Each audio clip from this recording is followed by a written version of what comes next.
Hello everyone, ఈ వీడియోలో ఎంతో కమ్మగా ఉండే కొబ్బరి అన్నం ఎలా ప్రిపేర్ చేసుకోవాలో చూద్దాం.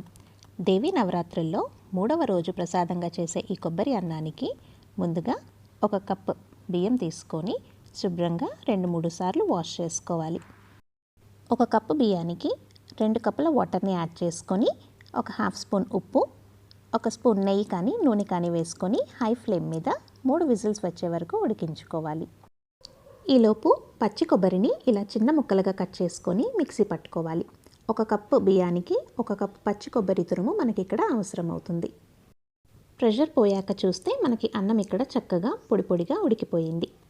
ఇప్పుడు తాలింపు కోసం 2 స్పూన్ల ఆయిల్, 1 స్పూన్ నెయ్యిని వేడి చేసుకొని పల్లీలను వేసి వేయించుకోవాలి. ఇవి ఆల్మోస్ట్ వేగిపోయిన తర్వాత ఇందులోకి కొద్దిగా జీడిపప్పును కూడా వేసుకొని మంచి కలర్ వచ్చి క్రంచీగా అయ్యే వరకు వేయించుకోవాలి. ఇలా ఫ్రై అయిన వాటిని తీసి పక్కన పెట్టుకోవాలి.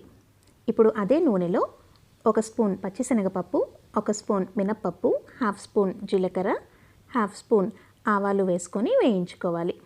ఆ తర్వాత 1 స్పూన్ మిరియాలు, 1 స్పూన్ అల్లం తురుము, సన్నగా చీలికలుగా చేసుకున్న పచ్చిమిరపకాయలు 10 వేసుకొని వేయించుకోండి. ఇలా వేగిన తాలింపులో గుప్పెడు కరివేపాకును కూడా వేసి వేయించుకోవాలి. ఆ తర్వాత 1 కప్పు పచ్చి కొబ్బరి తురుమును వేసుకొని 2-3 నిమిషాల వరకు ఆ పచ్చిదనం పోయే వరకు కలుపుకోవాలి.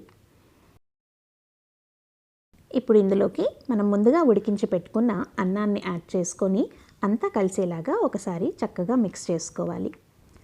ఉప్పు సరిపోయిందో లేదో ఈ స్టేజ్లో ఒకసారి చెక్ చేసుకొని అడ్జస్ట్ చేసుకొని మనం ముందుగా వేయించి పెట్టుకున్న పల్లి జీడిపప్పుల్ని యాడ్ చేసుకోవాలి. ఇవి ఇప్పుడు యాడ్ చేసుకోవటం వల్ల క్రంచీగా తినేటప్పుడు చాలా బాగుంటాయి. ఇవన్నీ కూడా చక్కగా కలిసేలాగా మిక్స్ చేసుకొని సర్వ్ చేసుకోండి. ఎంతో కమ్మగా ఉండే కొబ్బరి అన్నం నిమిషాల్లో మనకి రెడీ అయిపోతుంది. వీడియో నచ్చితే లైక్ చేయండి, సబ్స్క్రైబ్ చేసుకొని బెల్ ఐకాన్ని ప్రెస్ చేయండి. Thanks for watching.